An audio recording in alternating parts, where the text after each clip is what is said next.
जितने लैंग्वेज दिए वो साइंटिस्ट थे, लेखक थे, राइटर थे, जिन्होंने अपने अपने हिसाब से अलग अलग लैंग्वेजें दी हुई है। सबका अलग अलग तरीका होता है, सबका समझाने का तरीका भी अलग है, तो सबका पढ़ाने का तरीका भी अलग होता है। किसी का लैंग्वेज है तो घुमा के लैंग्वेज देता है, कोई शॉर्ट लैंग्वेज देता है। दूसरी चीज कि लिखने की जो लैंग्वेज आती है, हमेशा राइटर लिखने की लैंग्वेज ही लिखवाता है। बुक में जो लैंग्वेज मिलेगी आपको, क्योंकि एग्जामिनर को अगर एक लाइन की आप लैंग्वेज दोगे तो वो उसके लिए सफिशिएंट नहीं होती है। ये आप भी जानते हो कि कोई चीज की डेफिनेशन आप दे रहे हो और आप एक लाइन में देके उसको कंप्लीट कर देते हो, तो वो परिभाषा उसके लिए क्या है, सफिशिएंट नहीं होती है। क्योंकि जिस 3 या 2 नंबर पे वो लैंग्वेज पूछ रहा है, डेफिनेशन पूछ रहा है, तो उसका मैटर उसको कम से कम 30 से 40 शब्द का होना चाहिए। और ज्यादा पूछता है, वो 3 नंबर की डेफिनेशन पूछता है, तो उसका मिनिमम 30 से 40 शब्द का उसमें होना ही होना चाहिए मैटर। क्योंकि वो किस नंबर पे पूछी, उसने ज्यादा नंबर पे पूछी। अगर वही लैंग्वेज आपको 1 नंबर पे पूछी जाती है, तो 1 नंबर पे आप उसे 1 लाइन में आंसर दे सकते हो। ये चीज ये होती है, क्योंकि अपन जो लिख रहे हैं उसमें नंबर भी काउंटिंग करने हैं। क्या काउंटिंग करने हैं? नंबर। अपने को लगता है कि अपने को 5 नंबर का क्वेश्चन दिया हुआ है, तो मिनिमम वो 100 से 120 शब्द का होना चाहिए। कितने शब्द का होना चाहिए? 100 से 120 शब्द का होना चाहिए, मिनिमम है। अगर एग्जामिनर क्वेश्चन 8 नंबर आंसर पे 8 नंबर के आंसर पे देता है, 8 नंबर के आंसर, उसने लिखा कुछ नहीं, उसने एक चीज लिखी हुई कि ये चीज है, और उसमें नंबर दे रखे, उसने आगे लिखे हुए 8 नंबर, यानी कि वो लगभग 300 शब्द का आंसर मांग रहा है, एक पैराग्राफ मांग रहा है। पैराग्राफ में मिनिमम 300 साढ़े 300 शब्द होते हैं। अगर वही क्वेश्चन वो 10 से 12 नंबर पे देता है, तो मान के चलो कि वो 600 से 700 शब्द में मांग रहा है, यानी कि वो क्वेश्चन कौन सा हो गया? निबंधात्मक हो गया। कौन सा हो गया? निबंधात्मक हो गया। और वही क्वेश्चन अगर वो 16 नंबर का है, तो वो हो गया अति निबंधात्मक। कौन सा हो गया? अति निबंधात्मक। उसका आंसर दिया जाएगा वो अति निबंधात्मक का होगा 900 से 1000 शब्द के। कौन सा आंसर होगा? 900 से 1000 शब्द का आंसर होगा। कितना पेज नहीं होते, कम मिनिमम 3 पेज, 9 से 10 पेज। 1000 शब्द का क्या है? 3 पेज से ज्यादा में नहीं जाएंगे। शब्द का क्या है? का लिख रहे हो आप, वो भी शब्द में काउंट होगा। मैं लिख रहा हूं, ये भी शब्द में काउंट होगा। हर एक शब्द, एक वाक्य लिख रहे हो पूरा इतना लंबा, वो एक शब्द में काउंट होगा। तो एक लाइन में ऐसे 10 शब्द, 10 तो आए लिख जाएंगे। तो एक पेज में कितनी लाइनें होती है? बहुत सी लाइनें होती है, और वो तो कॉपी बड़ी आती है। अब जितनी लाइन है, एक पेज के अंदर अपन एक पैराग्राफ लिखते हैं, पैराग्राफ 300 शब्द का होता है। एक पेज में एक पैराग्राफ आ जाता है पूरा, आता है नहीं आता है? और एक पैराग्राफ लगभग 300 शब्द का होता है। एक में 6 डेफिनेशन लिख सकते हैं अपन 60 शब्दों की। एक पेज के अंदर 30 से 45 या 60 शब्दों की जो डेफिनेशन है, 5 से 6 लिख सकते हैं अपन, लिख सकते हैं आराम से। वो लिखने के ऊपर भी डिफरेंट है। एक तो क्या है कि मैंने बहुत से स्टूडेंटों की लैंग्वेज देखी है, कॉपी मैंने बहुत सी कॉपी चेक किया, तो मुझे पता है कि वो लिखते ही ऐसे ही है। मैं जैसे राम जाता था, वैसे लिखोगे ना तो पूरे पेज में 10 पेज या 15 पेज भर दोगे आप। जबकि लिखने वाला का तरीका क्या होता है? राम जाता था, ये शब्दों में लिखना ऐसे ही है, कोई ऐसे लिखते हैं। फिर वो दूसरी लाइन लिखोगे, दूसरी लाइन लिखेगा वो राम स्कूल जाता है। बस उसमें एक ऊपर नीचे बस ये चलेगा, 2 बार लिखेगा वो, उसमें ऐसे लिखेगा। एक किया एक किया। इस प्रकार से जमा के रखते हैं शब्दों को कि पूरे पेज में 50 शब्द नहीं होते उनके। वो सोचे कि कॉपी भर गई है, एग्जामिनर अच्छे नंबर देगा, कि ये गलत है, बहुत ज्यादा गलत है। पंजाब में कैसे होता है? ऐसा नहीं लिखना है, अभी कहीं भी लिखो, लिखने का तरीका कितने पेज भरो उससे मैटर नहीं लिखता, लेकिन लिखने का तरीका बहुत अच्छा होना चाहिए, सीक्वेंस वही लिखना चाहिए, ऐसा नहीं कि दिखावा करने के लिए। मैंने ऐसे स्टूडेंट भी देखे हैं जो लाइन छोड़ के लिखते हैं, और वो कौन सा श्रुति लेख लिख रहे हो आप? श्रुति लेख लिखाए थे पहले। उस श्रुति लेख में क्या होता है कि कठिन शब्द होते हैं, मोटे शब्द लिखने होते हैं, उसके अंदर एक लाइन में एक ही शब्द आ पाता है। अगर नीचे उसी नीचे की वाली लाइन में भी लिखेंगे तो उसकी मात्रा ऊपर नीचे हो जाती है उसमें, इसकी वजह से उसमें लाइन छोड़ी जाती है। अरे अपन तो नॉर्मल लिख रहे हैं, तो नॉर्मल अपने बड़े लिखने की जरूरत क्या है? तो लाइन छोड़ने की जरूरत क्या है? लाइन छोड़ के बोलो कि मैं 40 पेज भर के आया, तो क्या 20 पेज भरे आपने, आधे तो खाली छोड़ दी। पास होने नहीं होने की बात नहीं है। नहीं, मैं क्या बोल रहा हूँ कि पास होने नहीं होने का मैटर नहीं होता है, पास होने पे एग्जामिनर का मूड डिपेंड करता है। अगर कॉपी सीक्वेंस वाइज अच्छी कॉपी, लिखने का तरीका बहुत इंपॉर्टेंट होता है एग्जाम में। अगर अच्छा लिखा स्टूडेंट ने, एग्जामिनर कैसे भी मूड में होगा ना, फिर उसका दिमाग उसमें जाएगा जरूर, और उस कॉपी को ध्यान से चेक करेगा, क्यों? क्योंकि उसने लिखा अच्छा है। और कॉपी चेक करते करते कोई बुरी कॉपी पास में आ गई उसकी, और उसका दिमाग अच्छा है तो उसने अच्छे नंबर देके उसको 38 देके पास कर दिया, और उसका दिमाग सटक गया तो 2-5 भी कम रख दे तो बेक कर देगा। एग्जामिनर का कुछ क्या कर सकते हैं कुछ? आंसर ऐसा दो कि समझ में आए लिखो। कॉपी भरने से आंसर का ये नहीं होता है, आंसर के तरीके से दिया जाता है। 16 पेज भरने वाले स्टूडेंट पास हो जाते हैं, 22 पेज भरने वाले पास हो जाते हैं। जरूरी नहीं कि 40 पेज भरो, वो तो इसलिए कहते हैं कि कुछ नहीं तो कुछ तो होगा। 40 पेज भरो, खाई नहीं तो भरोगे तो एग्जामिनर सोचेगा यार मेहनत तो की है कुछ नहीं। तो व्यक्ति को, अगर स्टूडेंट को आ रहा हो ना अच्छा, और वो सही आंसर दे रहा हो, तो उसके 20 पेज भी भरे तो कोई कम नहीं है, क्योंकि उन्हें 20 पेज में मैटर लिखा है, और व्यक्ति ने कुछ मैटर ही नहीं लिखा है और वो 40 पेज भी भर रहा, तो क्या फायदा? अगर सर पूरे क्वेश्चन का आंसर भी सही लिखे ना तो 20-25 लास्ट ऑप्शन ज्यादा। हाँ नहीं, तरीके से लिखोगे ना तो 20-25 लास्ट होता है। वो एक्स्ट्रा पेज इसलिए आते हैं क्योंकि उस एग्जाम में सप्लीमेंट्री कॉपी नहीं मिलती, अपने को एक्स्ट्रा कॉपी नहीं मिलती है। दूसरी कंडीशन, कुछ स्टूडेंट मोटा लिखते हैं, तो मोटा लिखने की वजह से उनको पेज ज्यादा चाहिए, कोई बारीक लिखते हैं तो कम पेज में काम हो जाता है, इसलिए वो सभी को मेंटेन कॉपी देते हैं, तो इसलिए 40 पेज की कॉपी होती है। जरूरी नहीं कि 40 पेज भरना जरूरी है, लेकिन लिखना जरूरी है। अरे बातें नहीं, लिखना जरूरी है, ठीक है। अपन जिसके बारे में बात कर रहे थे वो था अबॉर्शन। किसके बारे में पढ़ रहे थे अपन? अबॉर्शन के बारे में। अब अबॉर्शन की डेफिनेशन क्या होती है? नॉर्मल आपकी बुक में कुछ भी दे रही को सीधी अबॉर्शन है, बिल्कुल। ऐसी कंडीशन, इस प्रकार की स्थिति जिसके अंदर 5 महीने से पहले बच्चे डिस्ट्रेस हो जाए या स्वतः बाहर निकल जाए, किसी भी कंडीशन में हो जाए, तो उसी को क्या बोलेंगे अपन? अबॉर्शन बोला जाता है।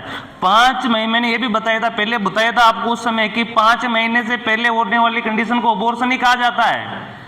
क्या कहा जाता है? अबॉर्शन। तो सीधी लैंग्वेज, ये सीधी लैंग्वेज समझाने की है कि 5 माह से पहले किसी भी प्रकार बच्चा बाहर निकल जाता है तो उसको क्या बोलते हैं? अबॉर्शन बोलते हैं। उसकी स्वतः निकलो तो ठीक, डीएनडी से निकलो तो ठीक, प्रेरित करके निकालो तो ठीक, वो सारे क्या कहलाएंगे? अबॉर्शन ही कहलाएंगे। तो 5 मंथ से पहले बच्चे की डिलीवरी होना क्या कहलाता है? अबॉर्शन कहलाता है। क्या कहलाता है? अबॉर्शन कहलाता है। तो सीधी लैंग्वेज है। किताब में कुछ भी मैटर दिखा हो, किताब में थ्योरिकल दिया हुआ है, थ्योरिकल के हिसाब से, लेकिन अपन किसी को सफिशिएंट करने के लिए, एक संतुष्ट करने के लिए जो आंसर दे रहे हो अपने मन से दो, अपने समझ के दो। इसलिए बोलते हैं कि रटो मत।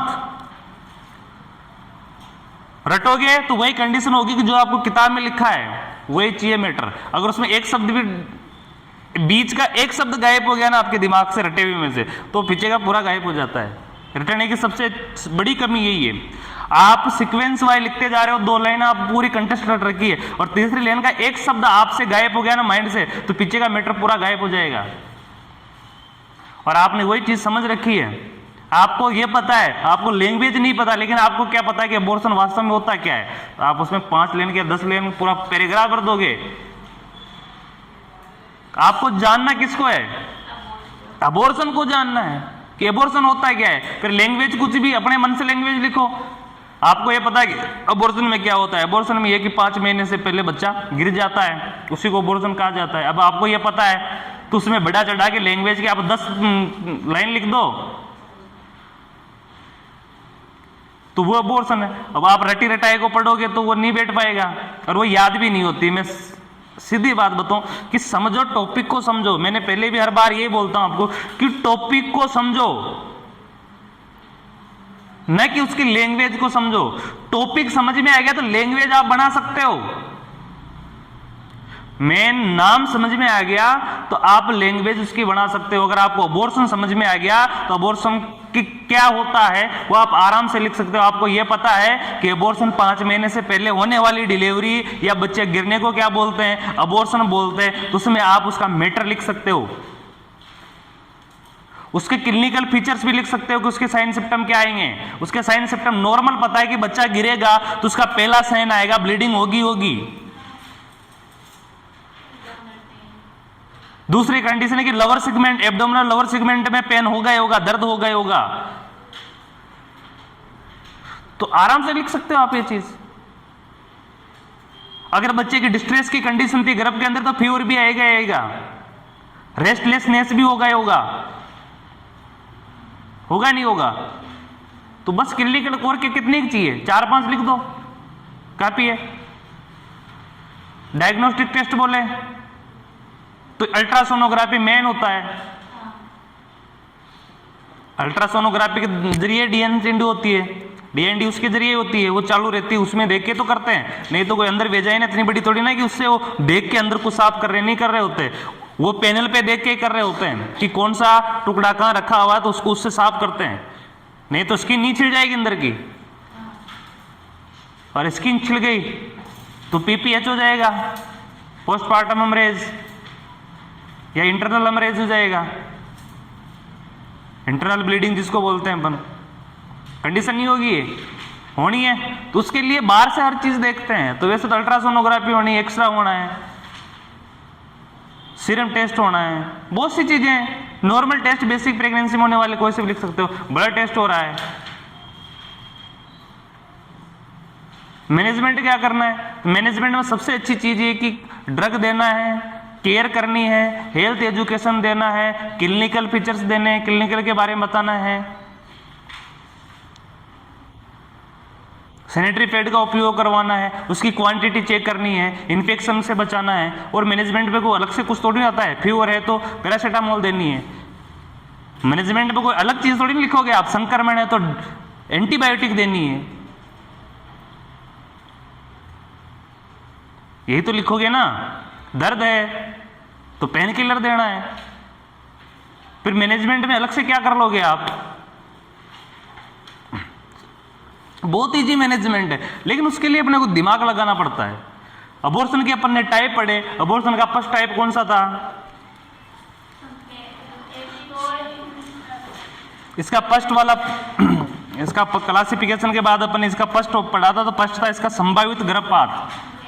अब संभावित गर्भपात का जहां नाम आ रहा है, हिंदी शब्द समझना, इंग्लिश तो चलो बस की बात है कि नहीं है, वो बात की बात है, लेकिन हिंदी समझना। संभावित गर्भपात, और संभावित का मतलब हो भी सकता है और नहीं भी हो सकता। संभावित का ये अर्थ होता है, जिंदगी से जब से पढ़ना स्टार्ट किया ना आपने, तब से संभावित का ये होता है कि संभावना है, हो भी सकता है नहीं भी हो, यही चीज है। तो सीधी सीधी लैंग्वेज यही होगी ना, संभावित आ गया वहीं कि ऐसी कंडीशन जिसमें हल्की ब्लीडिंग तो होती है लेकिन फिर भी गर्भपात क्या होता है, संभावित होता है। अगर समय पे ट्रीटमेंट मिल जाए तो प्रेगनेंसी को जारी रखा जा सकता है। तो बहुत इजी लैंग्वेज है। क्या अलग से आ गया इसमें, आपकी किताब में कुछ भी लिख रही हो, किताब से क्यों, दिमाग की बनाओ ना कि संभावित क्या है। तो आपको पढ़ा है तो नॉलेज होगी हल्की फुल्की। तो इतना कि लिख सकते हो कि ऐसी कंडीशन, अबॉर्शन की वो कंडीशन जिसके अंदर हल्की ब्लीडिंग स्टार्ट हो जाती है, अबॉर्शन स्टार्ट हो जाता है, लेकिन अगर समय पे ट्रीटमेंट मिल जाए तो पूर्ण अबॉर्शन नहीं होता है। और जिस समय पे ट्रीटमेंट मिल जाए तो प्रेगनेंसी को क्या रख सकते हैं अपन, कंटिन्यू रख सकते हैं, जारी रख सकते हैं। डॉक्टर ट्रीटमेंट के अनुसार ड्यू तो नहीं रहेगी, तो सीधी सीधी लैंग्वेज है। अगला अपन ने अगला पार्ट पढ़ा इसका, तो क्या नाम था उसका, इसमें सीधी सीधी दी हुई है कि इसके अंदर वो कंडीशन है कि जिसमें पूर्ण रूप से क्या हो जाता है, अबॉर्शन हो जाता है। इसमें पूर्ण रूप से अबॉर्शन हो जाता है, बच्चा डिस्ट्रॉय हो जाता है, इसमें प्रेगनेंसी जारी नहीं रह सकती है। इसका मैनेजमेंट अगर फर्स्ट ट्राइमेस्टर में हो रहा है तो ये DND करेंगे, और सेकंड ट्राइमेस्टर में हो रहा है तो डिलीवरी करवाने के लिए ऑक्सीटोसिन देंगे, और ऑक्सीटोसिन के बाद भी अगर कुछ जटिलताएं रहती है, कुछ चीजें अंदर रह जाती है, स्वतः चीजें बाहर नहीं आती, तो फिर भी DND करना है। तो सीधा सीधा मैनेजमेंट, दो ही चीज मैनेजमेंट में आती है। फर्स्ट ट्राइमेस्टर में तो आपको DND करना है, DND की प्रोसेस में लिखवाई कि क्या होता है, और सेकंड ट्राइमेस्टर में यानी चौथे पांचवें महीने में तो उसको ऑक्सीटोसिन देंगे, प्रेरित डिलीवरी करवाने की कोशिश करेंगे, स्वतः प्लेसेंटा फीटस बाहर आ जाएगा, और फिर भी कुछ आपको संभावित कुछ चीज अंदर रह जाती है, तो क्या करना है, वह DND करनी है। इसके बाद कौन सा था, कंप्लीट में ऐसी कंडीशन होती है कि ना तो ब्लीडिंग हल्की, या तो हल्की ब्लीडिंग होती है और या ब्लीडिंग होती नहीं है, और बच्चा स्वतः बाहर निकल जाता है, जिसको कंप्लीट ब्लीडिंग कहा जाता है। कंप्लीट का सीधा सीधा अर्थ है, कंप्लीट जहां लिखा हुआ वो पूर्ण है, हिंदी में उसको क्या बोलेंगे, पूर्ण। अब जिसमें कोई पूर्ण हो गई तो समस्या कहां है, तो ऐसा अबॉर्शन जिसमें बच्चा, अब बच्चा तो होता है नहीं पूर्ण अबॉर्शन में, फर्स्ट ट्राइमेस्टर में होगा पूर्ण अबॉर्शन होगा तो सेकंड तक तो पहुंचेगा नहीं, कि सेकंड में तो समस्या आ जाएगी। फर्स्ट ट्राइमेस्टर में हो रहा है तो बच्चा तो बना ही नहीं, मांस का टुकड़ा है, इसलिए मांस बोला गया है डायरेक्ट। कि ऐसी कंडीशन जिसमें मांस पूर्ण रूप से बाहर निष्कासित हो जाता है उसको पूर्ण बोलते हैं। ब्लीडिंग कई बार अज्ञात होती है, कई बार हल्की ब्लीडिंग होती है, तो ज्यादा संभावना नहीं होती है, कोई विशेष प्रकार का मैनेजमेंट नहीं है, रेस्ट करवाना है। और जब पूर्ण ही हो गई तो क्लिनिकल फीचर्स भी किसके, मांस का टुकड़ा चेक करना है कि इसका कोई पार्ट अंदर तो नहीं रह गया है, और कोई डायग्नोस्टिक टेस्ट भी नहीं है। अनकंप्लीट सीधी सीधी कह रही है कि अनकंप्लीट यानी अबॉर्शन तो हो गया है, मांस का टुकड़ा भी बाहर आ गया है, फीटस भी बाहर आ गया है, लेकिन उसके कुछ हिस्सा अंदर रह गया है, यानी प्लेसेंटा रह सकता है या कुछ टुकड़ा रह सकता है, तो वो क्या हो गई, अपूर्ण हो गई। उसकी सीधी सीधी है कि उसका DND होना ही होना है। अपूर्ण रह गई तो उसकी सफाई करनी है। प्लेसेंटा के अंदर अपूर्ण का मतलब क्या है, पूरी पूर्ण डिलीवरी नहीं, डिलीवरी तो हो गई, बच्चा तो बाहर आ गया, लेकिन पूर्ण नहीं आया, उसका कुछ हिस्सा अंदर रह गया है, तो वह क्या हो गई, अपूर्ण हो गई, अनकंप्लीट हो गई। यहां तक पढ़ लिया था अपन ने।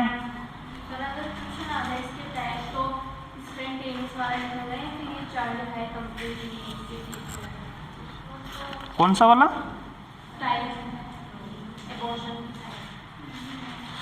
अबॉर्शन के टाइप में यही तो आएंगे। क्लासिफिकेशन तो वर्गीकरण, क्लासिफिकेशन का ही तो हिस्सा है ये। अरे टाइप्स में क्लासिफिकेशन में फर्क होता है। क्लासिफिकेशन का मतलब तो ये कि इसको वर्गीकृत किया गया, दो भागों में बांटा गया है। कितने भागों में बांटा गया है, दो भागों में। एक तो स्वतः हो जाता है, एक किसी कारणवश करवाया जाता है। अब ये सारे अबॉर्शन के टाइप पढ़ रहे हैं ना अपन, ये स्वतः वाले पढ़ रहे हैं, ये ऑटोमेटिक वाले पढ़ रहे हैं।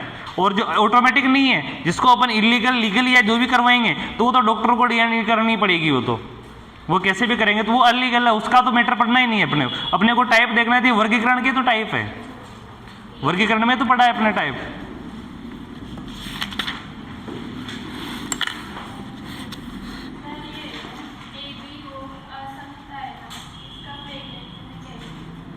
इसका प्रेगनेंसी में ये इफेक्ट होता है कि अगर माता के ब्लड ग्रुप की असंगतता है, कुछ भी इसमें दिक्कत है। दूसरी कंडीशन ये है कि बच्चे की भी ऐसी कंडीशन है, बच्चे का ब्लड ग्रुप कौन सी स्थिति का है। अब इसमें कंडीशन ये होता है कि फीटस अंदर किसी भी कारण से डिस्ट्रॉय हो जाता है, और बच्चे इंटरनल बच्चे की ब्लीडिंग हो जाती है। किसकी ब्लीडिंग हो जाती है, बच्चे की ब्लीडिंग। अब माता का भी ब्लड ग्रुप अलग है और बच्चे का ब्लड ग्रुप अलग है। अब किसी कारणवश अगर माता के ब्लड ग्रुप से बच्चे का ब्लड ग्रुप अंदर मैच खा जाता है, तो उससे क्या हो जाएगा, असंगतता हो जाएगी, तो उससे माता की मौत हो सकती है। इसलिए तो करते हैं। आपको यह पता हो कि जब प्लेसेंटा काटा जाता है, प्लेसेंटा कभी भी बच्चे के अंदर की चीज माता तक नहीं पहुंचाता है, लेकिन एक कंडीशन में पहुंचा सकता है। वो किस कंडीशन में, जब उसको काट रहे हैं अपन। अब काटते समय ब्लड निकलेगा मेम्ब्रेन से, ब्लड किसके अंदर है, उसके मेम्ब्रेन से है, उसके अंदर तो कोई ब्लड नहीं जा रहा है, न्यूट्रिशन जा रहे हैं, लेकिन उसको मेम्ब्रेन काटेंगे तो मेम्ब्रेन में तो ब्लड होगा। अब उस कंडीशन में क्या होगा कि उस नाल के जरिए उसको कट कर रहे हैं अपन। अब वो कट करने के बाद इधर बच्चे का ब्लड है, नाभि नाल में पूरा में बच्चे का ब्लड ही होता है, उसका मेम्ब्रेन के अंदर बच्चे का ब्लड ही है उसके स्तर पर। अब उसको काटेंगे तो वो क्या है कि उस प्लेसेंटा के साथ मिलकर, न्यूट्रिशन के साथ मिलकर कहाँ पहुंच जाएगा, प्लेसेंटा में चला जाएगा, और प्लेसेंटा में जाने के बाद कहाँ चला जाएगा, माता में चला जाएगा, क्योंकि प्लेसेंटा की हर चीज फिल्टर होने के लिए माता की बॉडी में जाती है, ये आपको पता है कि उसके नसर वेन है उसमें से, तो वो जो ले जा रहे हैं अंदर, तो वो ले जाएगी, तो वो कहाँ ले जाएगी, माता में। और उसमें ब्लड काटते समय एक कण भी उसके साथ अंदर चला गया है प्लेसेंटा में, तो माता में असंगतता हो जाएगी, नहीं हो जाएगी, ये भी दिक्कत हो जाएगी उसके, कोई सा ब्लड ग्रुप होगा, तो वह कंडीशन होती है। इसलिए प्लेसेंटा को भी काटने से पहले अपन क्या करते हैं, दोनों तरफ से क्लिप करते हैं कि इधर वाला इधर रहे, इधर वाला इधर रहे, दोनों तरफ किसी प्रकार का कोई आदान प्रदान नहीं हो। और वो आदान प्रदान यही है, क्योंकि एक चीज ये देखना कि प्लेसेंटा इस प्रकार का है जिसके अंदर ये तीन चीजें हैं, अम्बिलिकल कॉर्ड के अंदर तीन चीजें हैं। अब इसके इनके अंदर जो बह रहा है ये तो न्यूट्रिशन है, ठीक है, लेकिन ये चीज है, इसमें तो ब्लड चल रहा है जीवित रखने के लिए। अब इसको काटेंगे तो इसका ब्लड आएगा, और ये ब्लड का कण इनके द्वारा अंदर चला जाता है, तो माता में चला गया तो माता में संगतता हो जाएगी, होगी नहीं होगी, ये कंडीशन होती है। सेम हो तो कोई दिक्कत नहीं है, सेम है तो कोई दिक्कत नहीं है, सेम में कोई समस्या नहीं होती वो तो। अब लेकिन ऐसा होता है ना कि 90% केस में सेम नहीं होता है, कुछ 10% केस होते हैं इसमें माता का बच्चे का ब्लड ग्रुप सेम मिलता है, नहीं तो नहीं मिलता है। अपन कौन सा टॉपिक चल रहा था अपने,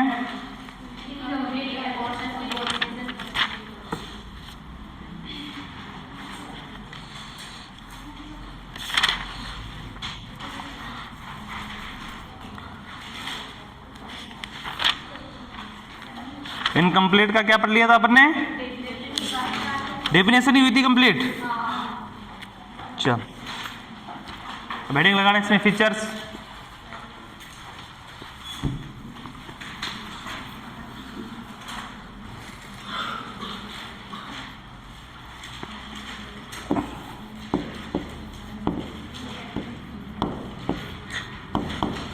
फीचर्स,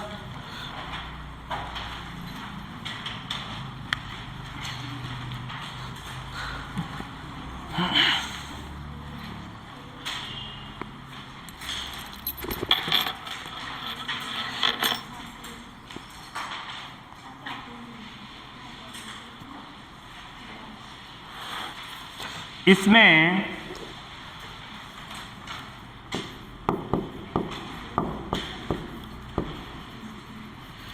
फीमेल वेजाइना, इसमें फीमेल वेजाइना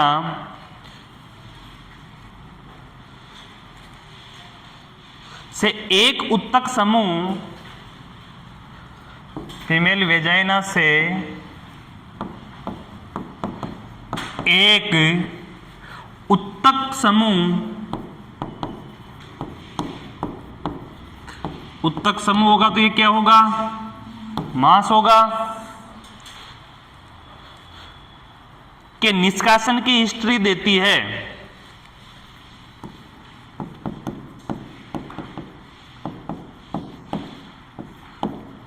निष्कासन की हिस्ट्री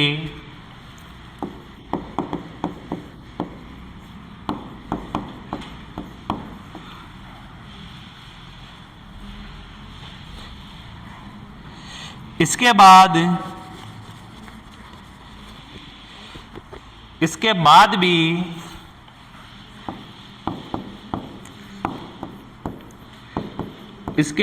भी लोअर एब्डोमिनल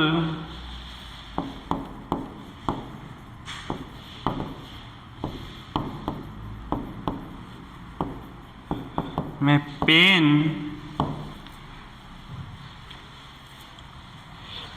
बना रहता है।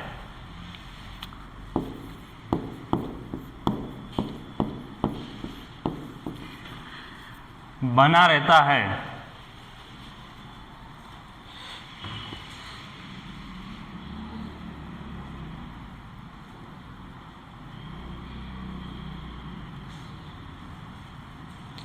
एवं यह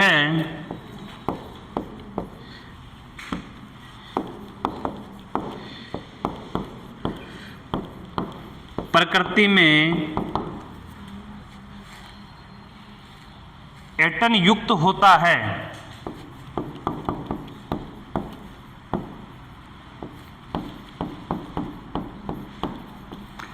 एटन युक्त होता है।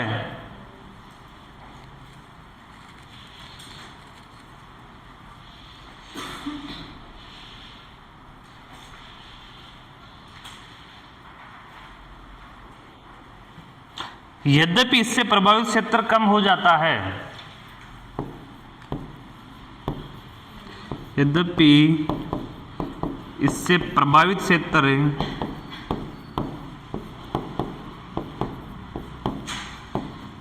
कम हो जाता है।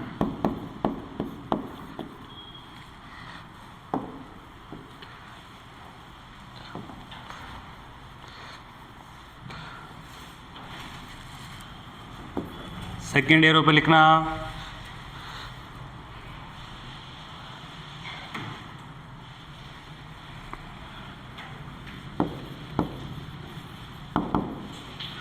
वेजाइनल ब्लीडिंग जारी रहती है।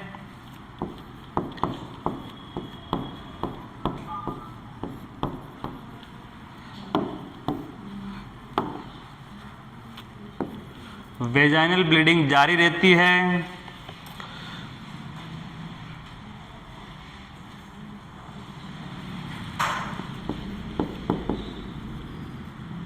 यूटेरस की हाइट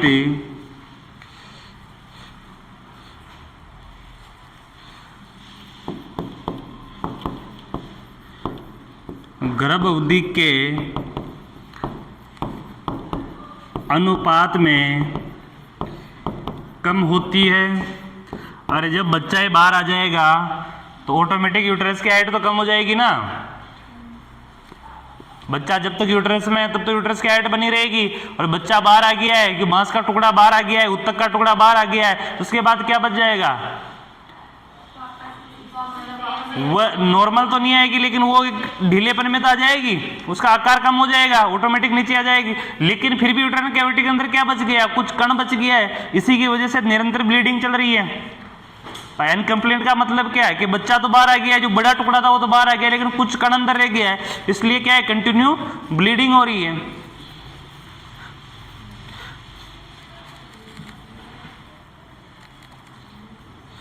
होने वाला पेन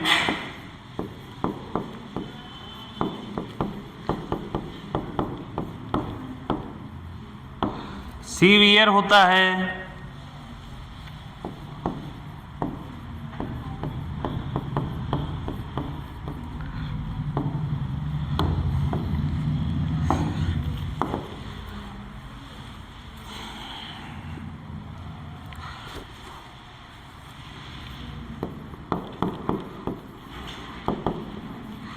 ब्लीडिंग की मात्रा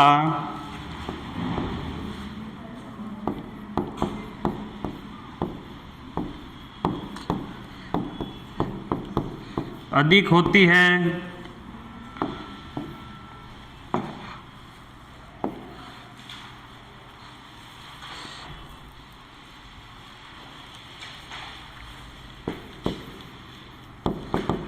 सर्विक्स ओपन रहता है।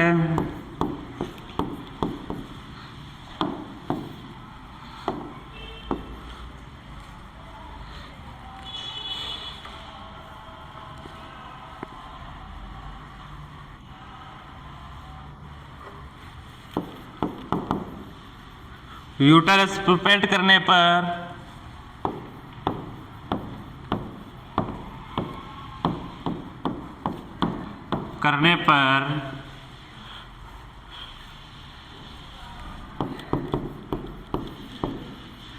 टेंडर फील होता है। टेंडर यानी कठोर फील होता है।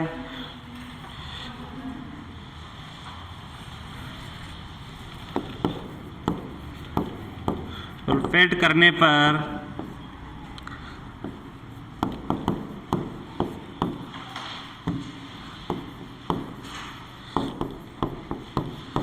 पेन होता है। पल्पेट को मतलब जानते हो? छूने पर पल्पेशन बोलते हैं इसको।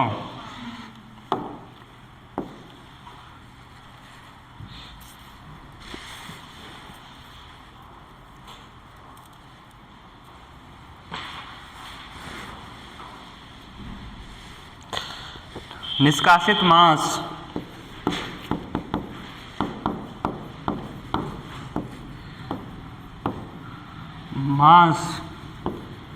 का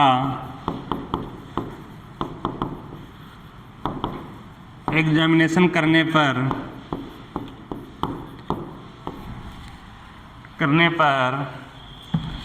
incomplete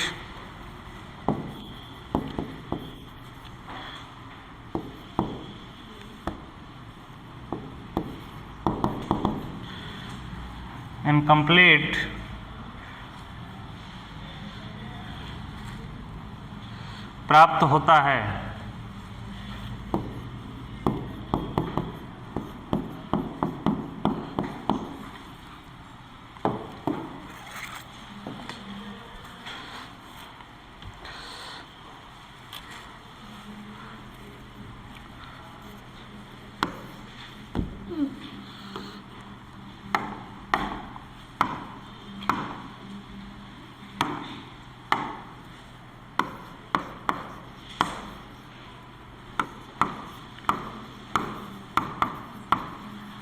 Other symptoms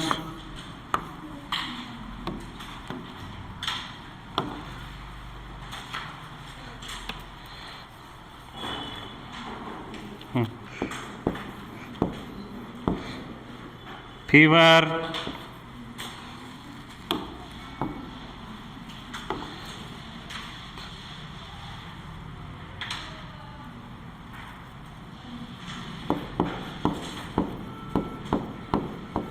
hypovolemia,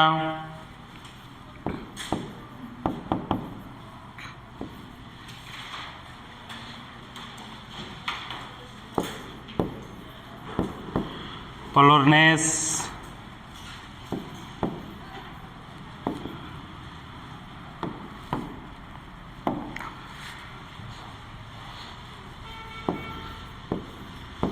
restlessness,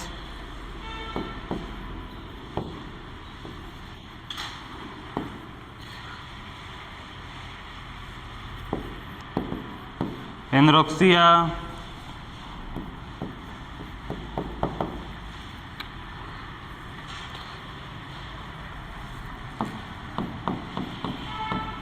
nausea,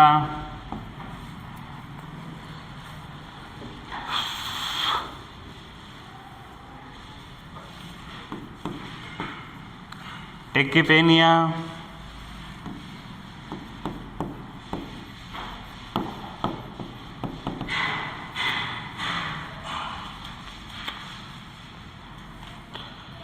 शोक,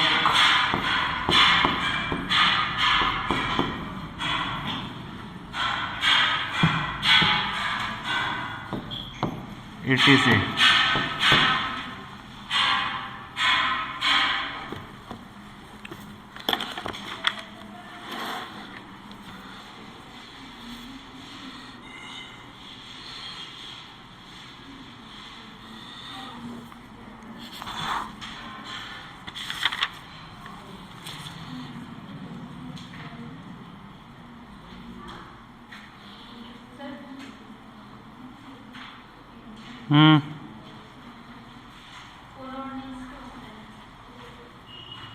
पीलापन, पीलापन,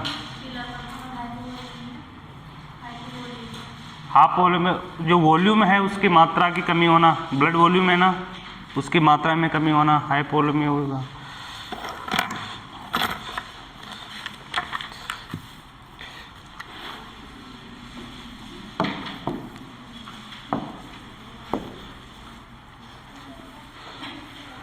यूट्राइन कैविटी में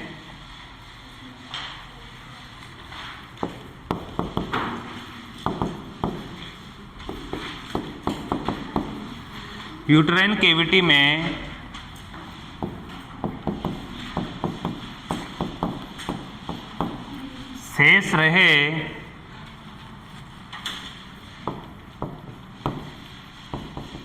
प्रोडक्ट्स को या प्रोडक्ट्स के कारण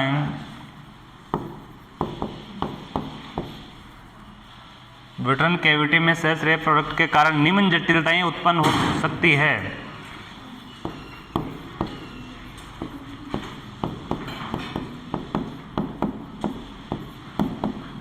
उत्पन्न हो सकती है।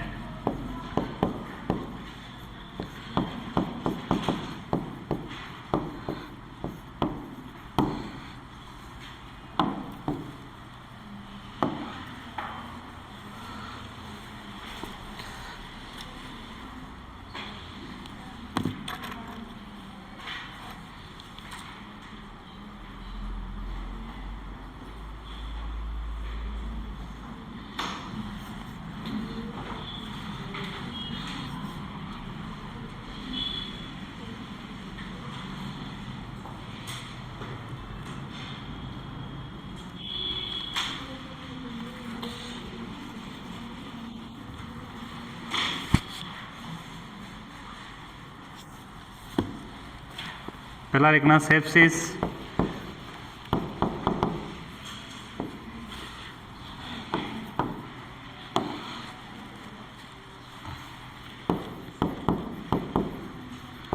Placental polyps,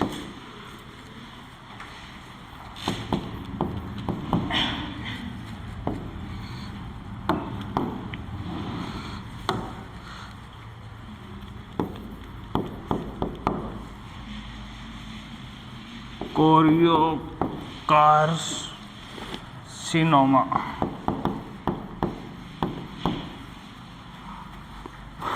choriocarcinoma.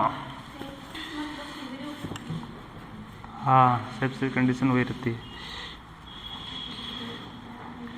Placental polyps यानी प्लेसेंटा का कोई हिस्सा अंदर रह जाता है तो पोलिप्स या गठान के रूप में बन जाता है, तो पॉलिप्स हो जाएंगे। और कोरियोकार्सिनोमा है, ये कैंसर की स्थिति है, यूट्राइन कैविटी के कैंसर की स्थिति, इसमें लिख लो आप। इसके अंदर नोट लगा के लिख लो।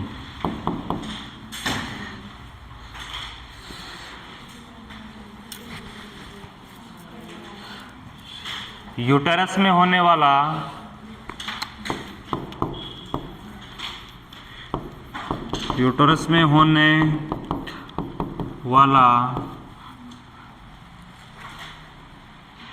एक अत्यंत दुर्लभ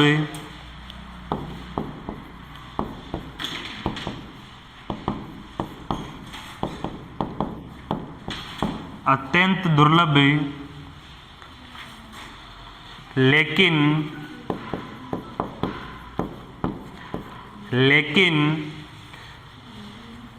तेजी से फैलने वाला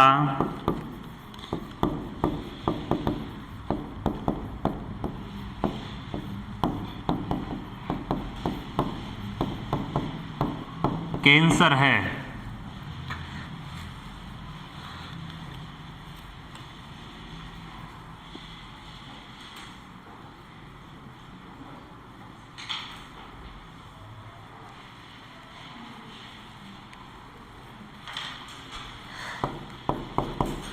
जो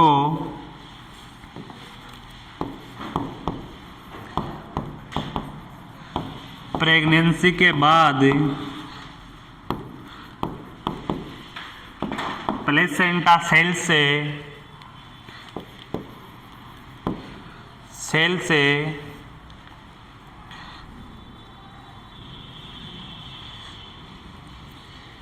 उत्पन्न होता है।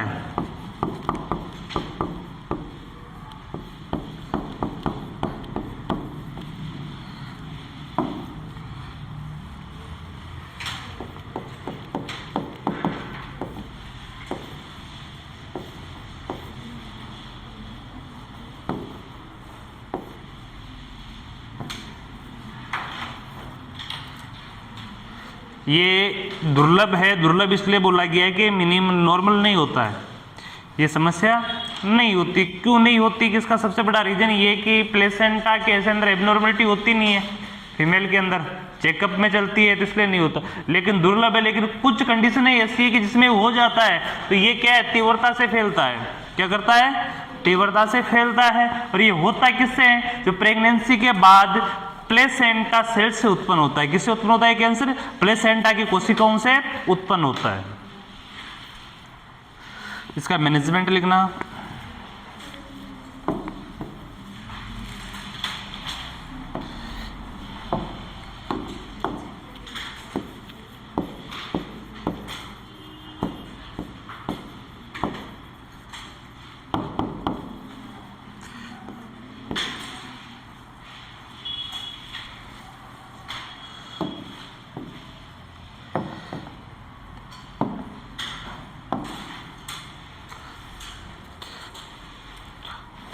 और मैनेजमेंट के अंदर देखना ऑब्जेक्ट्स,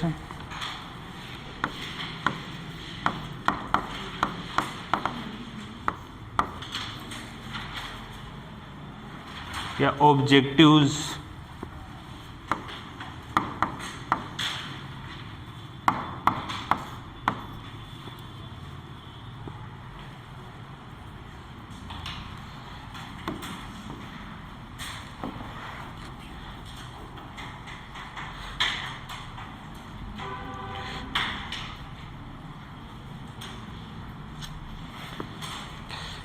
इसमें लिखना अनकम्प्लीट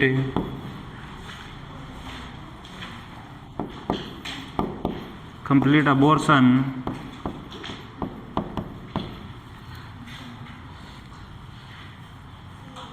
के मैनेजमेंट के लिए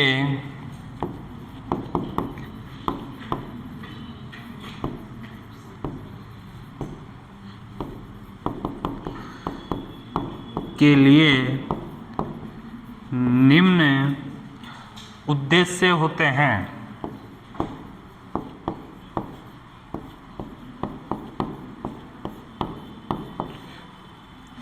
निम्न उद्देश्य होते हैं।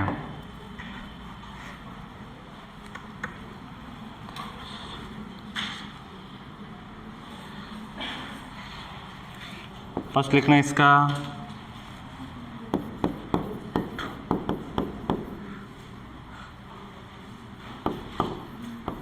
to accelerate the process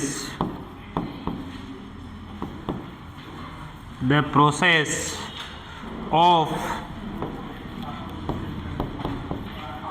explanation. इसका हिंदी अर्थ मैंने पिछले वाले टॉपिक में लिखा है आपको, गर्भपात प्रक्रिया को तीव्र करना। बार बार लिखवाने की जरूरत नहीं है।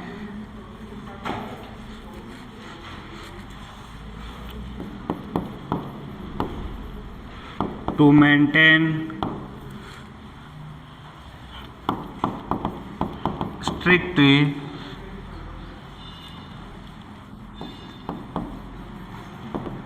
aseptic technique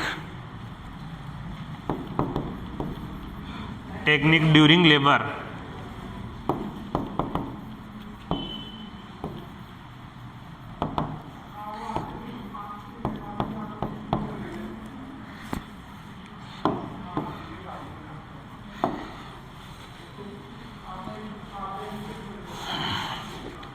प्रसव के दौरान पुतः विधि का उपयोग करना, ये भी अपन ने पहले लिखा हुआ है। हिंदी इसकी टू प्रिवेंट कॉम्प्लिकेशंस,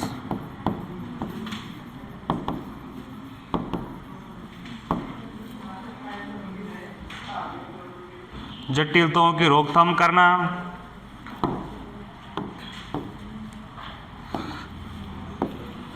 और लास्ट है इसका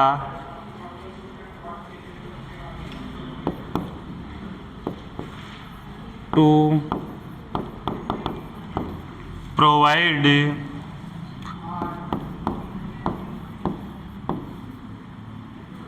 कंप्लीट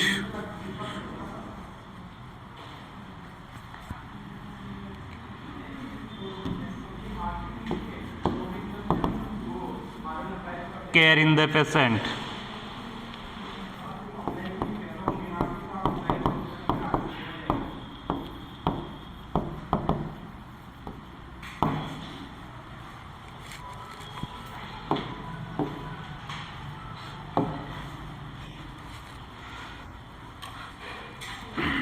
पेशेंट को संपूर्ण देखभाल प्रदान करना, इसका हिंदी अर्थ क्या होगा? पेशेंट की संपूर्ण देखभाल प्रदान करना।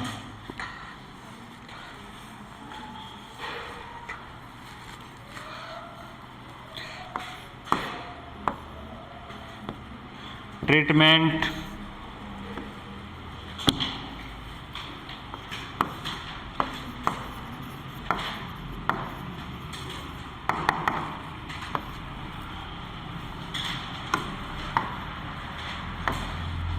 ट्रीटमेंट,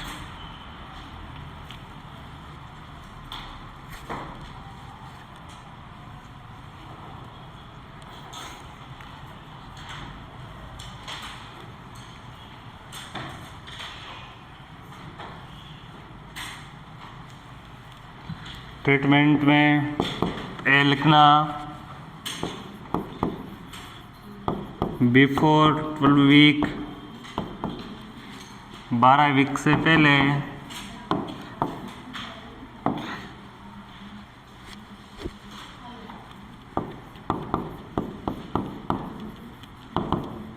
इस कंडीशन में जनरल एनेस्थीसिया देकर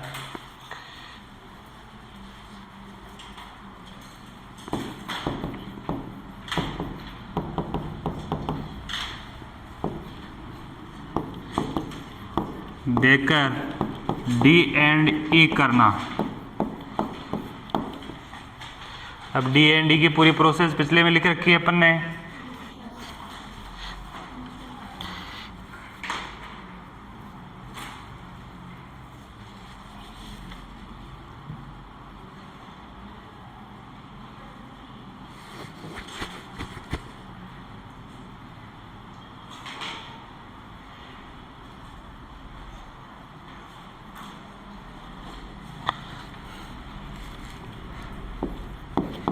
B, after 12 week,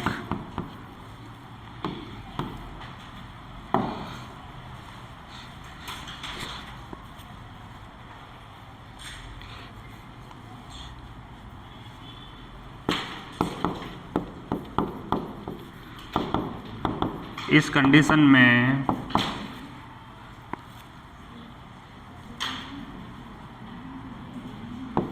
IV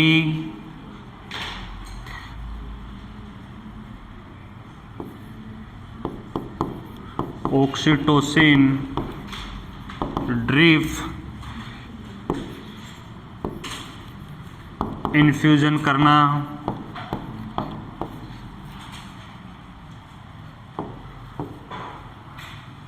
IV oxytocin drip infusion करना।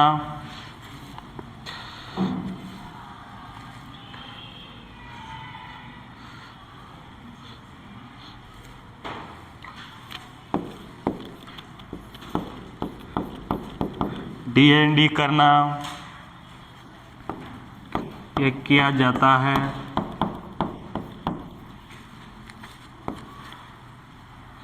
क्योंकि जिस कंडीशन में बच्चा और फिटस बाहर आ चुका है, क्या चुका है? फिटस बाहर आ चुका है या मांस का टुकड़ा कुछ भी बाहर आ चुका है, उस कंडीशन के अंदर कुछ भी कण बचे हुए हैं तो उसको साफ करने के लिए तो वही सफाई करनी पड़ेगी अपने को, ठीक है। तो D&D करना पड़ेगा। और फिर भी अगर कॉन्ट्रैक्शन की जरूरत है अपने को, अगर D&D करना है तो एनेस्थीसिया देना ही है, और इसकी जरूरत नियर कॉन्ट्रैक्शन ही करवाना है तो जरूरत के हिसाब से अपन क्या कर सकते हैं? IV ऑक्सीटोसिन ड्रिप इन्फ्यूजन कर सकते हैं, चढ़ा सकते हैं। वो अपना उस समय मैनेजमेंट कंडीशन के हिसाब किया जाता है। मैनेजमेंट किसके हिसाब से किया जाता है? पेशेंट कंडीशन के हिसाब से किया जाता है। अगर पेशेंट की कंडीशन जिस प्रकार की हो उसी प्रकार का उसमें किया जाएगा।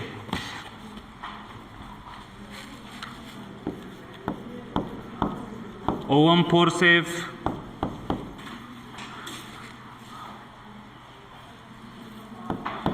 का ओम फोर्सेप या कल कौन सा पढ़ा था अपन ने? दूसरा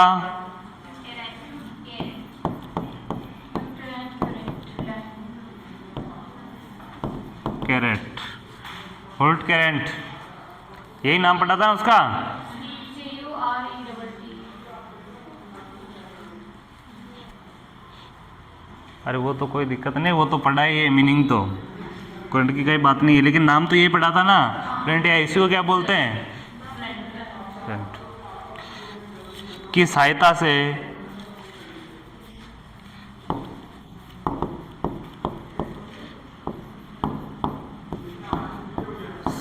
से यूटराइन कैविटी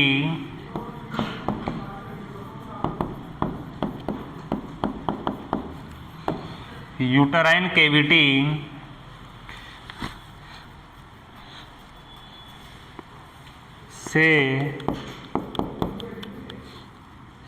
मटेरियल को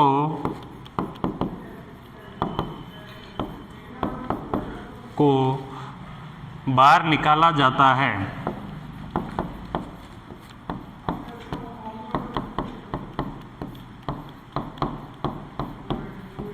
बाहर निकाला जाता है।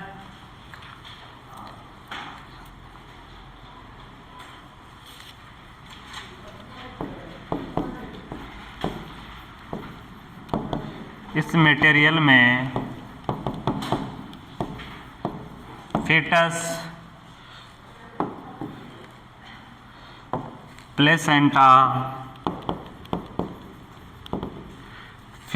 प्लेसेंटा एवं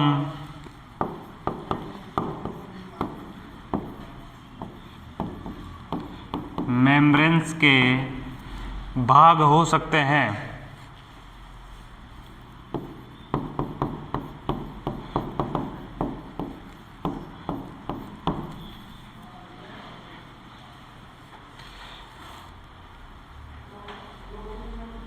मेम्ब्रेन्स के भाग हो सकते हैं।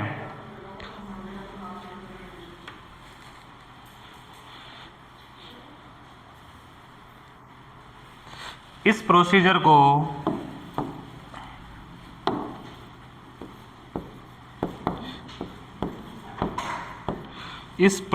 को या प्रोडक्ट को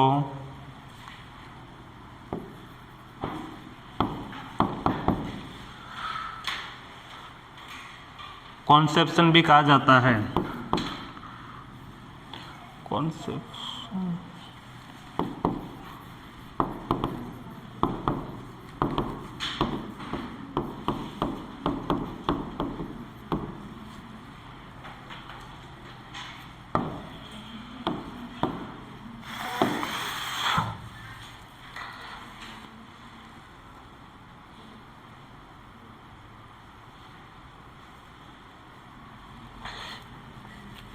लास्ट लिखना इसका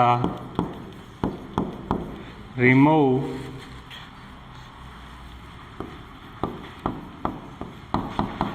किए गए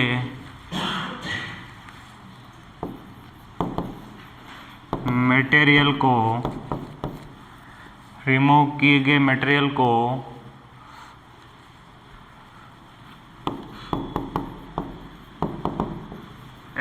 एग्जामिनेशन के लिए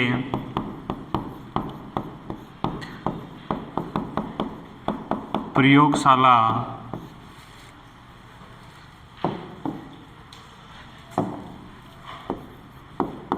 में भेजना चाहिए।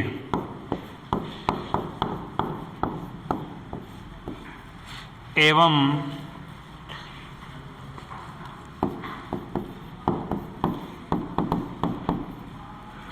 हिस्टोलॉजिकल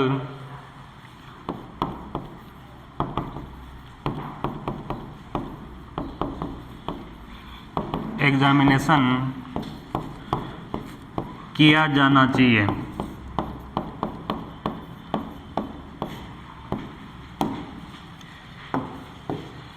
हिस्टोलॉजिकल एग्जामिनेशन किया जाना चाहिए।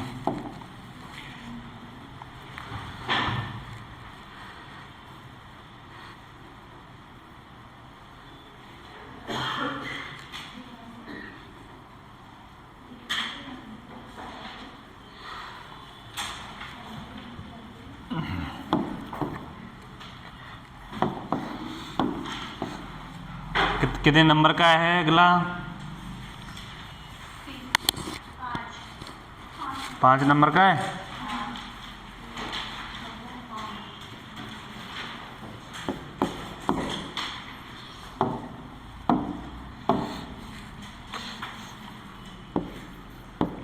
सर जो ऊपर लिखा हुआ है ना इस प्रोडक्ट को कॉन्सेप्शन लिखा जाता है, इस प्रोडक्ट की बात हो रही है। जो अंदर वाले मटेरियल निकाल रहे हैं उसको। मटेरियल को रखते हैं।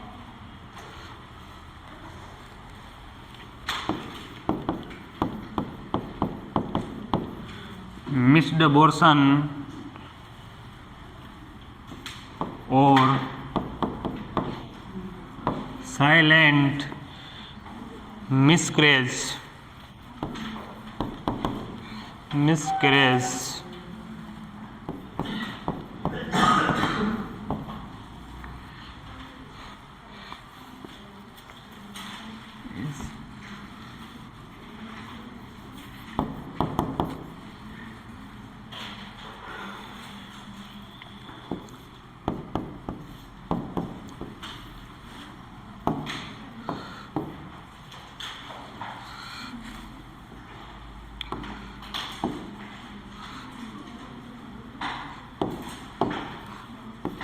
इसको हिंदी में बोला जाता है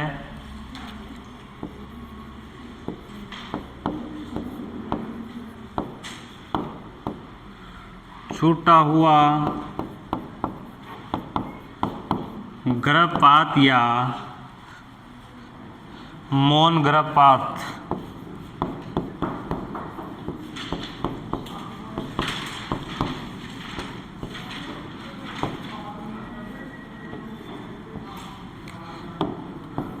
छूटा हुआ गर्भपात या मौन गर्भपात।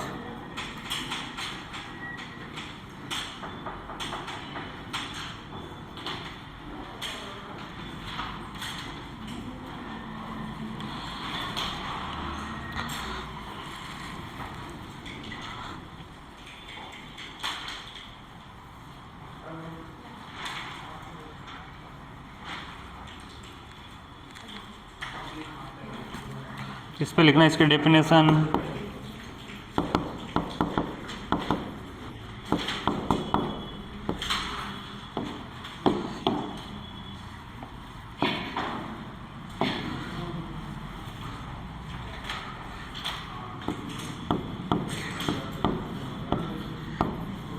यदि फिटस की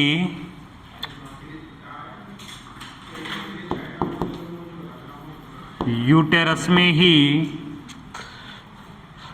मृत्यु हो जाती है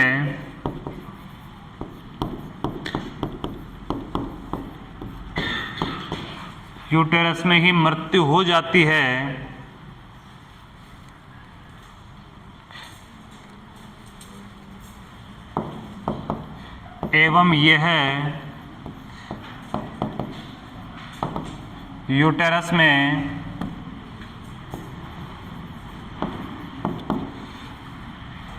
4 वीक से अधिक रह जाता है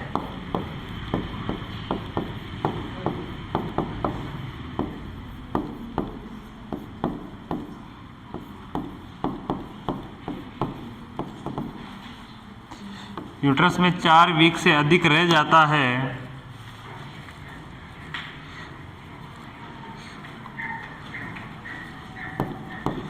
तो इस स्थिति को या इस कंडीशन को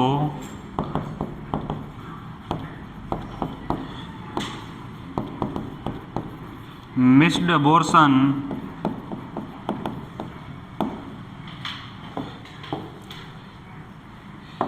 या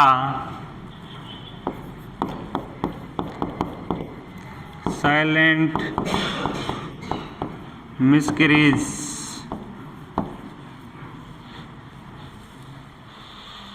कहते हैं।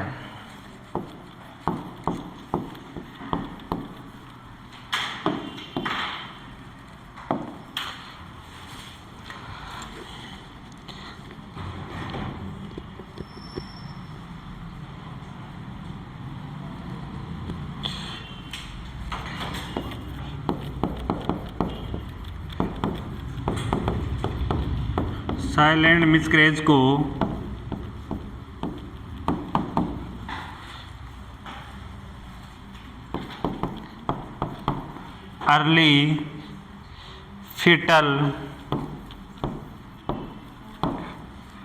अर्ली फीटल डेम्स भी कहते हैं।